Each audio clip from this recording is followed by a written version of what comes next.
Bom, é hora de encerrar a termodinâmica. E para isso, vamos falar sobre as máquinas térmicas. Quer entender um pouquinho sobre as máquinas térmicas? Então, só espera a vinhetinha e a gente começa.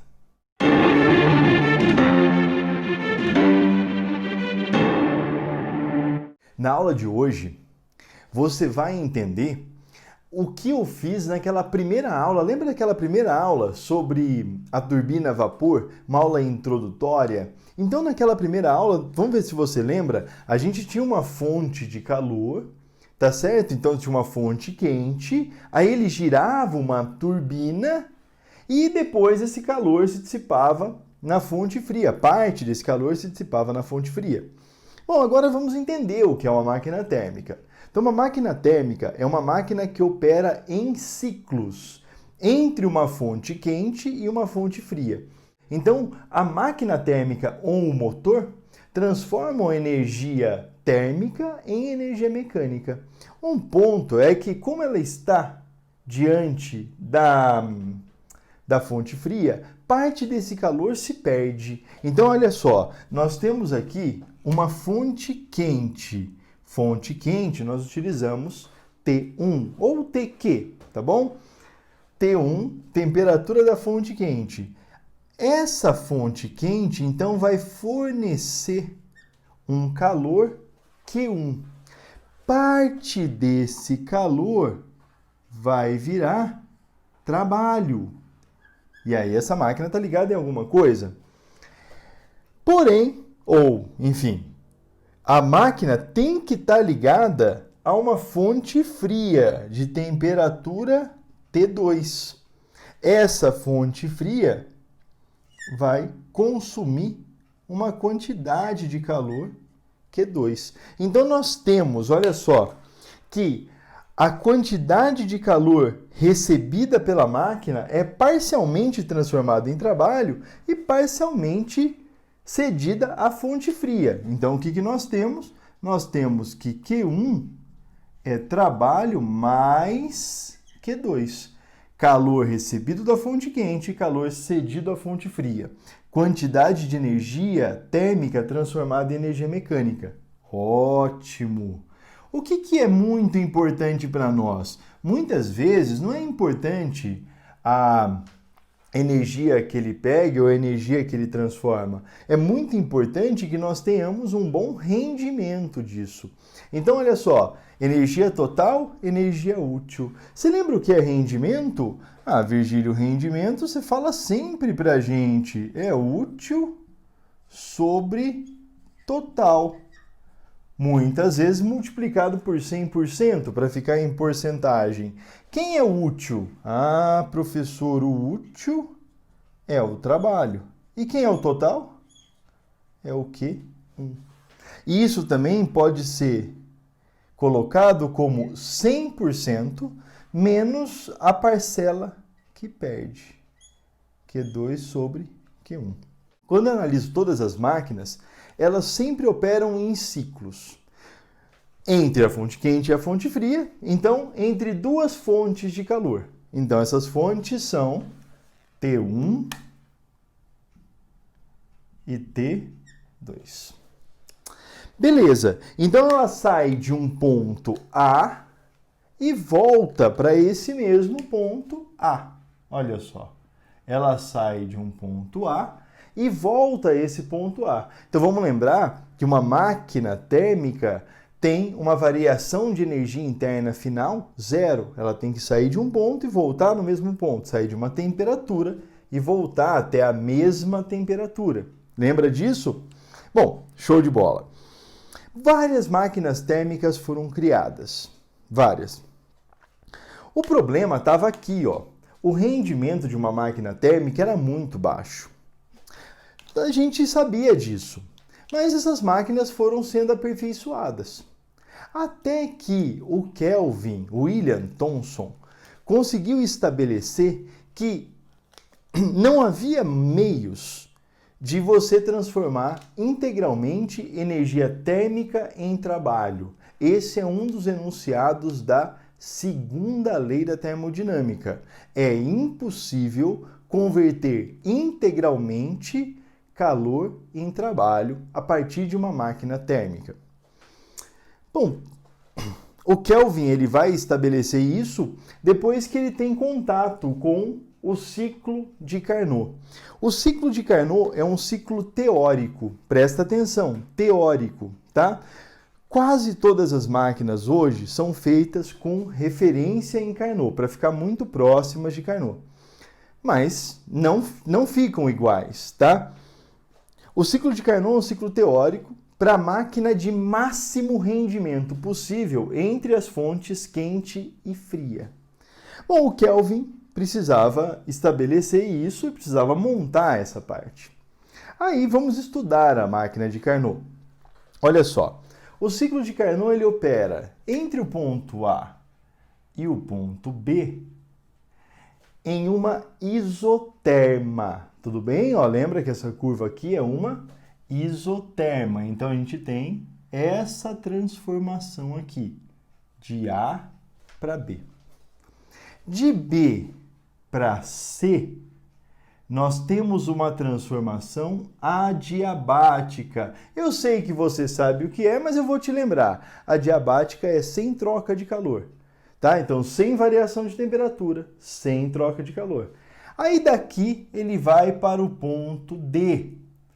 Bom, neste ponto D, do ponto C ao ponto D, nós temos outra isoterma, ele se mantém nessa temperatura. E volta ao ponto A, em uma outra adiabática. Você está careca de saber que a área dessa figura aqui vai nos dar o trabalho. Tudo bem? Bom, ou essa relação aqui, claro, você pode estudar isso e tal. Então, ele vai dar para a gente o trabalho. Bom, vamos colocar aqui rapidinho o nome dessas transformações? Qual é a relação mais interessante no ciclo de Carnot? Vamos lá? Quando se estabelece isso, a gente tem o seguinte, ó. A gente tem que para o ciclo de Carnot funcionar, a relação entre o calor e a temperatura na fonte fria é igual à relação entre o calor e a temperatura na fonte quente. Então, toda vez que o exercício, que alguém falar para você sobre o ciclo de Carnot, então você vai ter essa relaçãozinha aí. Ou simplesmente Q2 sobre Q1 igual a T2 sobre T1. Ah, Virgílio, eu lembro disso. Então, quer dizer que se a máquina operar através do ciclo de Carnot, o rendimento dela é 1 menos T2 sobre T1. Naquela aula de introdução à termodinâmica, eu resolvi um exercício com você da Unicamp, lembra que até fornecia para nós esse rendimento. Então, esse rendimento aqui, ele é o rendimento máximo teórico, tá? Nenhuma máquina consegue isso de verdade. Esse é o rendimento máximo teórico. E mesmo assim, mesmo se a máquina operar segundo o ciclo de Carnot, a gente não tem um rendimento igual a 100%, porque isso contrariaria a segunda lei da termodinâmica. Tá? Vamos para a segunda lei. Quais são os enunciados? Primeiro enunciado: é impossível construir uma máquina térmica que converta integralmente calor em trabalho. Segundo enunciado da segunda lei: o calor não se propaga espontaneamente de uma fonte fria para uma fonte quente. Então a gente busca o movimento espontâneo para gerar trabalho. Tá? Mas é claro, podemos falar sobre refrigeradores, por exemplo. Mas lembra que os refrigeradores são ligados a uma tomada. Em outra aula vamos falar sobre os refrigeradores. Bom, e aqui vem um termo muito interessante chamado entropia. Entropia é a medida do grau de desordem do universo. A medida da entropia é calor por temperatura. Então você percebe que a máquina de Carnot tem uma relação bem interessante com a entropia. Tá certo?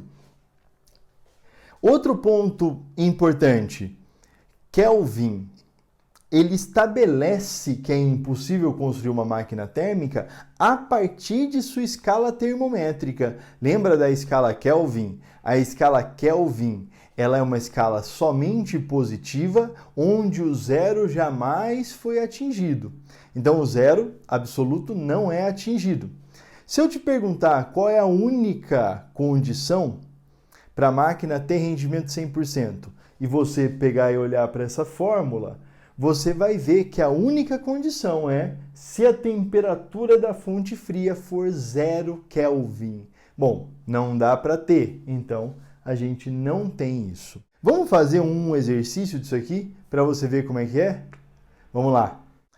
Bom, aqui um exercício clássico. Se você quiser pausar e resolver, por favor. Mas eu vou fazer isso com vocês. Olha, considere um motor real, operando entre 27 e 127 graus Celsius. A primeira pergunta que me fazem é, Virgílio, quem é T1 e quem é T2? A resposta é muito simples. T1 é a fonte quente, então é a maior temperatura. Ah, então T1 é 1227 graus Celsius. E T2 vale 27 graus Celsius. Lembrando que você não pode deixar isso em graus Celsius. Se este motor tem rendimento igual a 50% do rendimento, se operasse segundo o Carnot. Então, olha, o rendimento real é 50% ou 0,5 do rendimento de Carnot. E recebe 10.000 joules de uma fonte quente, então 10.000 é Q1. Quanto vale o trabalho?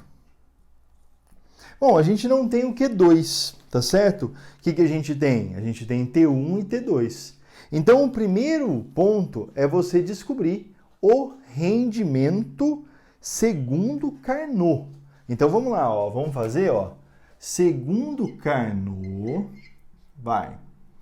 a gente tem que o rendimento é 1 menos T2 sobre T1. O rendimento, então, vai ser 1 menos 300 sobre 1.500.